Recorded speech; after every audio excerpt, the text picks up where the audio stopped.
kalau Bapak beri izin ini orang-orang Syiah pembegal-pembegal nasab ke Jawa Timur ini, jangan Bapak pikir kondusif lagi.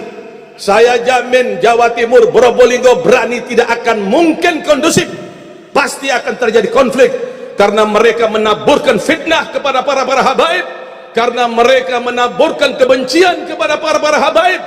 Ingat, fitnah di zaman ini tidak boleh dibiarkan, fitnah harus dilawan.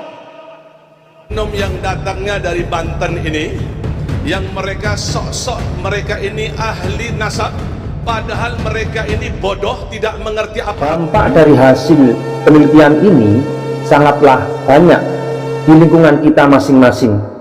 Di antaranya adalah penyegaran dalam ideologi.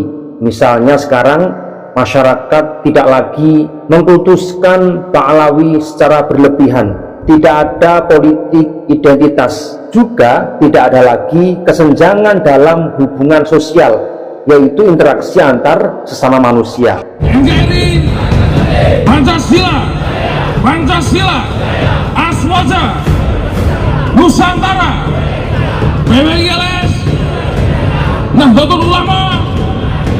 Tepuk tangan dulu.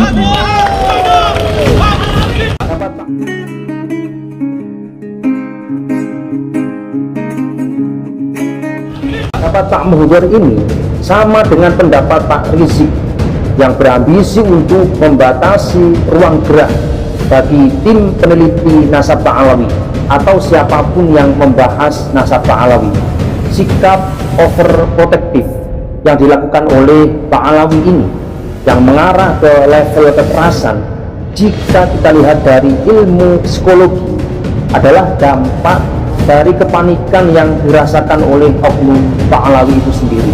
Ini bisa kita lihat dan kita buktikan dari bahasa tubuh atau body language, raut wajah, dan ekspresi tubuh yang lain. Berkah, mawaddah warahmah selama pembegal-pembegal nasab dan orang-orang Syiah tidak diberi izin di Jawa Timur ini, saudara-saudara. Tapi kalau Bapak beri izin ini orang-orang Syiah pembegal-pembegal nasab ke Jawa Timur ini, jangan Bapak pikir kondusif lagi. Saya jamin Jawa Timur, Probolinggo berani tidak akan mungkin kondusif. Pasti akan terjadi konflik karena mereka menaburkan fitnah kepada para habaib, karena mereka menaburkan kebencian kepada para habaib. Ingat, fitnah di zaman ini tidak boleh dibiarkan, fitnah harus dilawan. Baru fitnah itu akan sirna, baru fitnah itu akan hilang, saudara-saudara.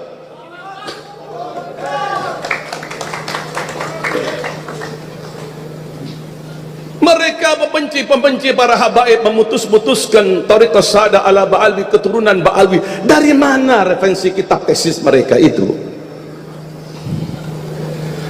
Kalau mereka mengambil kitab dari Syajaratul Mubarakah, dari mana kitab Syajaratul Mubarakah ini mengambil kitab memutuskan Ubaidillah bin Ahmad Muhajir?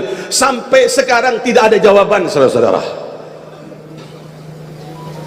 Kitab yang tertua itu adalah kitab Abna al-Imam fil Misri wal Syam di abad keempat, dalam riwayat di abad yang kelima.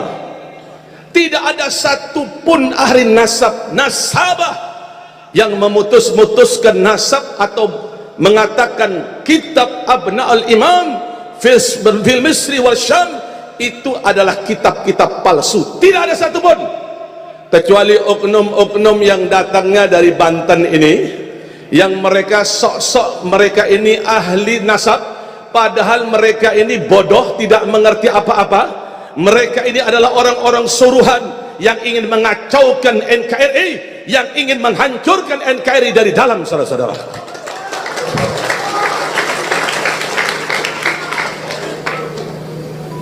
Mereka punya kitab-kitab, semuanya kitab-kitabnya Wahabi. Bukan dari sekarang orang tidak percaya dengan para habaib, memutuskan nasab habaib. Dari dulu sudah ada, mulai dari Syekh Mukri, Syekh Bimbas, Syekh Mukbil, dan kitab-kitab yang menjadi rujukan oknum-oknum yang dari Banten ini.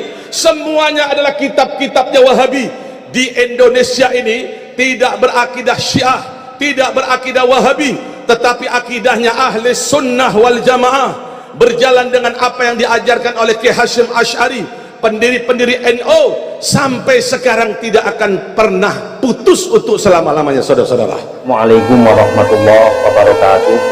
Saudaraku sekalian, setelah munculnya hasil penelitian nasab Pahlawi yang melibatkan 3 disiplin ilmu, yaitu ilmu kajian nasab, ilmu filologi, dan ilmu biologi, yaitu melalui tes DNA, memutuskan dan menetapkan bahwa Pahlawi bukanlah keturunan Rasulullah Shallallahu Alaihi Wasallam, melainkan mereka adalah cucu atau keturunan dari Habib Ubaidillah. Dampak dari hasil penelitian ini sangatlah banyak di lingkungan kita masing-masing. Di antaranya adalah penyegaran dalam ideologi.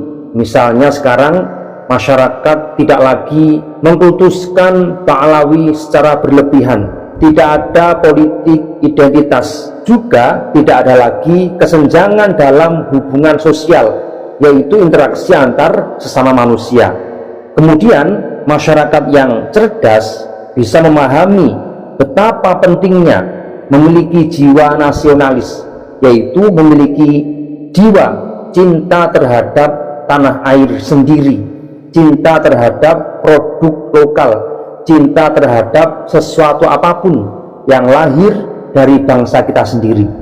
Dan ini dirasakan oleh masyarakat yang sudah terbuka mata hatinya, lalu menerima kebenaran yang sudah terurai. Namun ini tidak berlaku bagi muhibbin atau simpatisan Pahlawi yang tetap ta'assub atau fanatik buta terhadap Pahlawi. Dan ini juga berlaku bagi kalangan Pahlawi sendiri. Misalnya Habib Rizik Syihab, Bahar Smith, Habib Novel, kemudian Habib Muhdor Tanggul. Pendapat Pak Muhdor ini sama dengan pendapat Pak Rizik yang berambisi untuk membatasi ruang gerak bagi tim peneliti nasab Pahlawi atau siapapun yang membahas nasab Pahlawi. Namun ini dipastikan gagal, karena kebenaran ini Allah yang membuka, bukan manusia, sedangkan kita semua hanyalah sebuah perantara.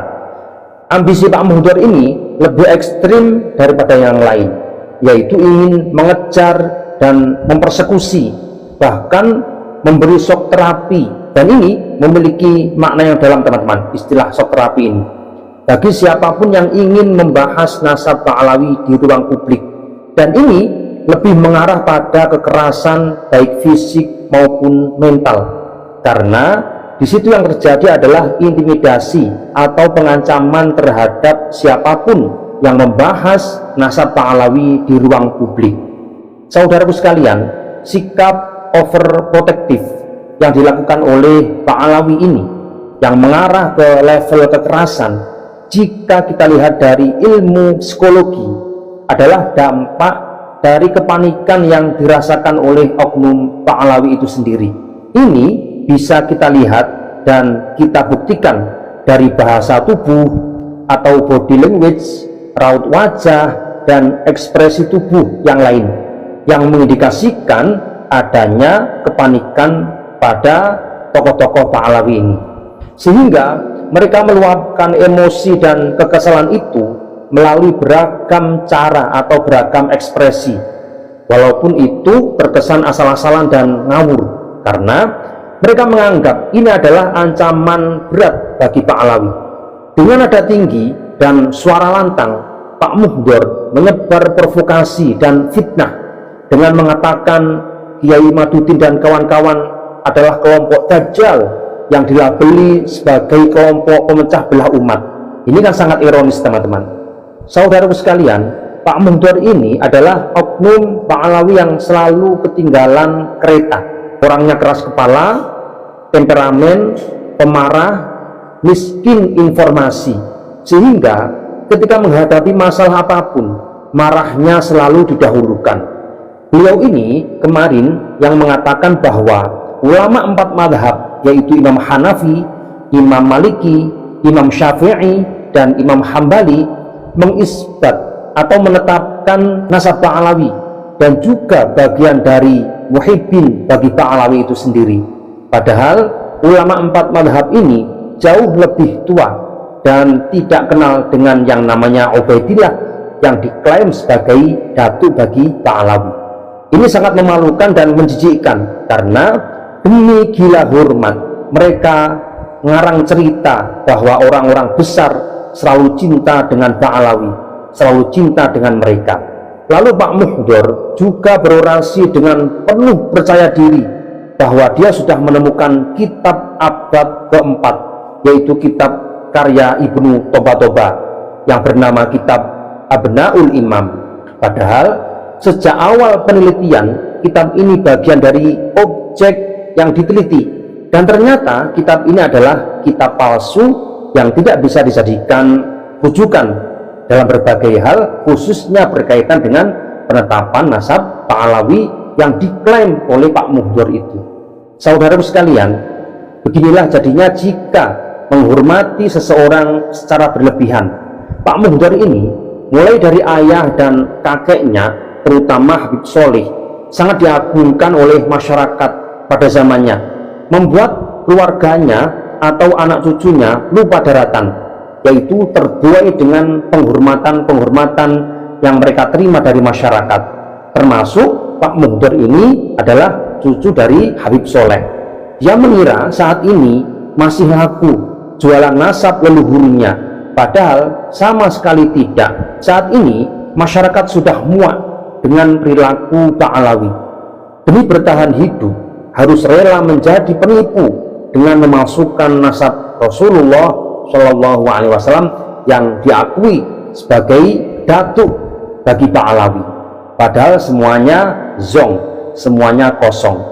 Pak Muhdor juga bertanya, apa salah para habaib sehingga masyarakat begitu benci dan muncul penelitian nasab, juga penelitian sejarah yang sudah dibelokkan oleh kalangan Pak Alawi. Nah, perlu diketahui inilah fakta mengapa penelitian ini dilakukan dan mengapa masyarakat banyak yang benci dengan Pak Alawi saat ini. Pertama, Rabithah Alawiyah menyatakan bahwa keturunan Wali Songo tidak ada. Yang kedua, secara kajian ilmiah, Pak Alawi bukanlah zuriyah Rasulullah Shallallahu Alaihi Wasallam, dan mereka tetap ngotot dan memaksakan diri bahwa dirinya adalah keturunan Rasulullah tanpa bukti yang kuat, tanpa bukti yang jelas. Dan juga mereka menolak tes DNA karena takut diketahui oleh masyarakat hasil dari tes DNA bahwa mereka adalah keturunan Yahudi Ashkenazi atau Yahudi Al-Khazar. Kemudian yang ketiga, ditemukan penyelewengan sejarah yang dilakukan oleh Pak Alawi. Lalu kemudian pembelokan sejarah Jamaiyah Thorekoh Ahlussunnah wal Jamaah oleh kalangan Habib, yaitu Jadman. Ini juga terjadi pembelokan sejarah dari sejarah asalnya. Lalu berikutnya adanya pembelokan sejarah NU atau sejarah Nahdlatul Ulama. Bahkan sejarah palsu ini juga dipublikasikan baik di media sosial maupun melalui buku-buku. Kemudian munculnya permasalahan-permasalahan di luar kajian nasab, yaitu penghinaan terhadap kiai-kiai Nusantara, penghinaan kepada masyarakat pribumi Nusantara, kemudian munculnya kesombongan dari para habaib ini, lalu adanya pemalakan dan pengambilan harta secara paksa, pengambilan istri orang lain oleh kalangan habib, dan ini semuanya ada buktinya. Ini semuanya adalah fakta, bukan hanya framing atau hanya isu semata. Hal inilah yang memantik permasalahan Habib ini semakin besar, dan jika dibiarkan maka akan berbahaya bagi keberlangsungan hidup di tanah air tercinta ini, baik secara keorganisasian, secara keberagamaan, maupun secara sosial kebangsaan. Maka kita sepakat untuk membahas ini secara publik, tapi Pak Muhdor ini dan gerombolannya ingin melakukan shock terapi, ingin mempersekusi, padahal ini adalah kata lain dari intimidasi atau pengancaman.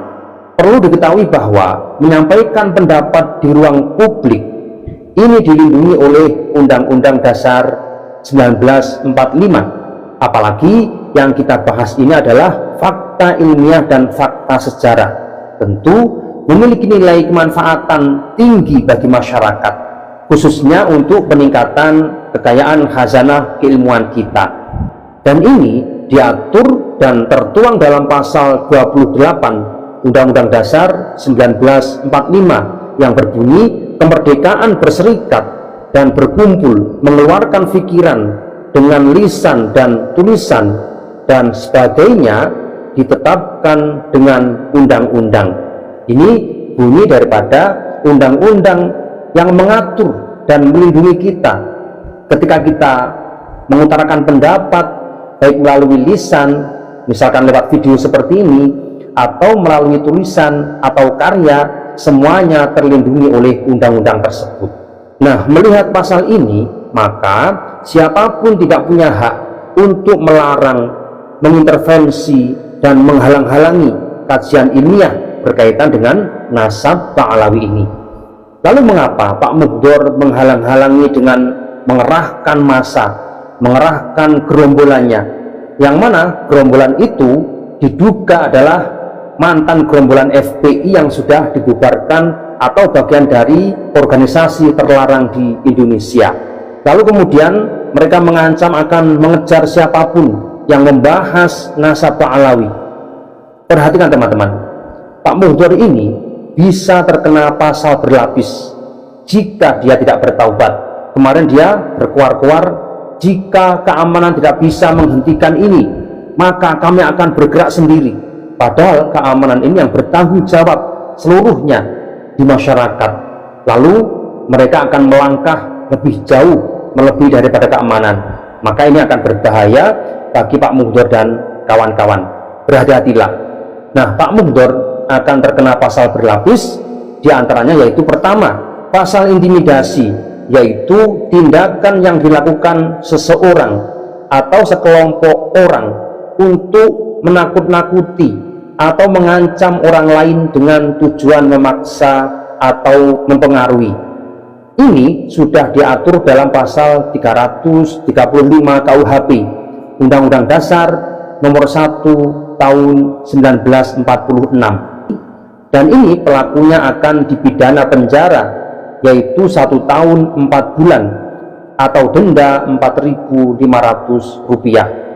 Kemudian pasal yang kedua yaitu pasal pengeroyokan, yaitu siapapun dengan terang-terangan atau di muka umum dan dengan tenaga bersama melakukan kekerasan terhadap orang atau barang, maka dia dipidana penjara paling lama 5 tahun atau denda paling banyak Rp200 juta. Jika mengakibatkan luka, maka dipidana penjara paling lama 7 tahun atau denda 200 juta. Jika sampai terjadi luka berat bagi si korban, maka akan dipidana penjara selama 9 tahun. Dan jika sampai terjadi korban jiwa, maka pelakunya akan dipenjara selama 12 tahun. Saudaraku sekalian, itulah pasal yang sudah menunggu Pak Mugdor dan gerombolannya jika tetap memaksakan diri untuk melakukan arogansi, intimidasi, dan pengeroyokan, maka bisa dijerat melalui jalur hukum. Namun jika tidak bisa melalui jalur hukum, maka kita akan menggunakan people power, yaitu kekuatan masyarakat. Silakan ini dilanjutkan Pak Mugdor dan kawan-kawan. Dan perlu diketahui, walaupun kami terlihat diam, tenang, santai, kami atas nama warga pribumi Nusantara ini sedikit pun tidak pernah gentar, tidak pernah takut untuk menghadapi provokator seperti Pak Mugdor ini dan kalangan Ba'alawi yang lain. Kami menahan diri karena kami tidak akan mau bentrok dengan saudara kita sendiri.